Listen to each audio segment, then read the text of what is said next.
Hey, I wanted to talk to you about the NAR lawsuit and settlement and how that will affect lending. I'm hearing a lot about realtors and how that will affect them. A lot of realtors are talking about defending buyer's agency and why they should get paid and thinking it might go away.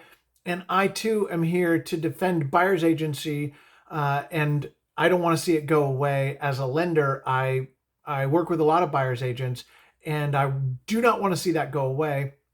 The other big topic is that FHA and VA will not be allowed, they're not allowed to pay buyer's agent commissions. And FHA, I've not seen that. VA, that is a thing. And so I want to address that. And I want to talk about agents, how it works for agents and how it works for buyers. And that is my goal with this video. So here's the deal. If the way we can work it out. So some background, real quick, some background. So the deal is that for the 32 years that I've been doing this, it has been where the listing agent, so an agent goes in, talks to somebody who wants to sell their house and signs a listing agreement and says, you're going to pay X amount of percent. I'm going to split that in some manner with the buyer's agent. So what it has evolved to is that the NAR said, hey, look, you've got to put the percentage that you're paying the buyer's agent in the multiple listing. You've got to tell them what they're going to get paid. So let's just say for kicks that somebody took a listing at a 5.5% commission and they said, I'm going to keep 3% as the listing agent and I'm going to give 2.5% to the buyer's agent. Because commissions are negotiable now. They have been in the past. They always have been. I expect they always will be. It could be a flat fee. It could be a percentage. It's what is agreed upon. But for purposes of this explanation, the listing agent, right now, the way it works in April of 2024, is that the buyer's agent, or excuse me, the seller's agent signs a listing agreement and says, I'm going to take 5.5% commission from you. I'm going to keep 3 for myself and my brokerage, and we're going to offer 2.5% to the brokerage that brings in the offer and gets into contract with us. So that's the way that's worked. So the lawsuit says NAR paid out $418 million or offered to pay $418 million and make a change that's not going to happen anymore. So I'm not going to get into all the why, but what's going to happen is the listing agent or the agent who works with the seller is now going to just be worried about their commission and they're going to decouple those commissions. So the listing agent's going to go in and say, in that same scenario, I want 3%. So the listing agent is going to need to have a conversation with those sellers to prepare them to say, hey, you might be asked to pay a buyer's commission in the contract. So we need to discuss that and how we're going to handle that. So you listing agents have to get good at preparing that and have a plan for that, period. Buyer's agents, on the other hand, will need to get a buyer's brokerage agreement in place. A lot of people do that anyway. It's a great standard practice. It should have been doing it anyway.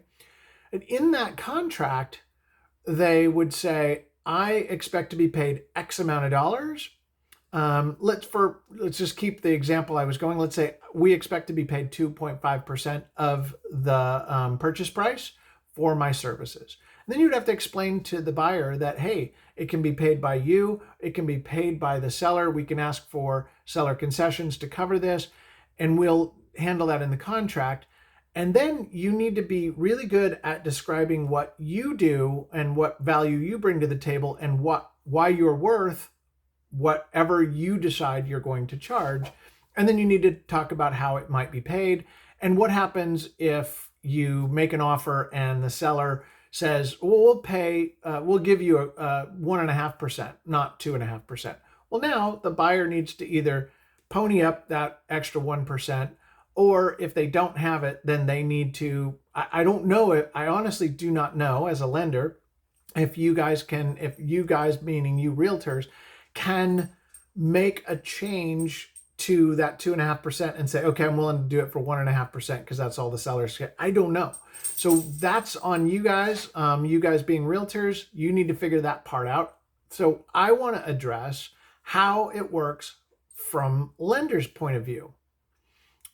So from a lender's point of view, what's going to happen is you can get seller concessions. So if you make an offer of $500,000, you can say, hey, I want to make an offer of $500,000, and I want the seller to give me 3% of the purchase price towards my closing costs. Boom, you can do that all day long. So 3% being kind of the minimum that you can ask for, or excuse me, the lowest threshold maximum that you can ask for. On a conventional loan, you can, if you put less than 10% down, you can ask for up to 3% from the seller. That's allowable. Right now, the rules, if you put 10% or more, you can ask for up to 6% of the purchase price towards, as a seller concession towards buyer's closing costs. So that can happen. There is another tier. I think if you put 25% down, you can ask for up to 9%. It's just so rarely used. It might get more used, but there is a 9% on conventional, but you have to put a good chunk down. So it's very rarely used. On FHA requires a minimum of 3.5% down. And from the minimum to the maximum, 6% is the limit. You can get up to 6% credits from the seller towards your closing costs to go towards buyer's closing costs from the get-go. 6% for FHA. On a VA, and this is a big deal, a lot of realtors are talking about this, VA says there's certain fees that the buyer can't pay. And it's a long list, but there's non-allowable costs. And in there is buyers as real estate commissions. There's also admin fees and appraisal fees and other fees.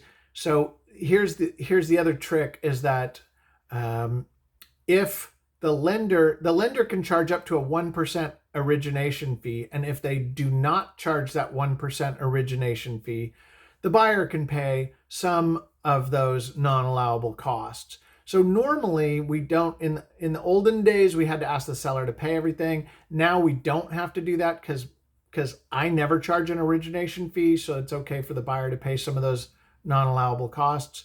That's an aside. So what I want to deal with is the real estate agent commission. So let me tell you the rule first.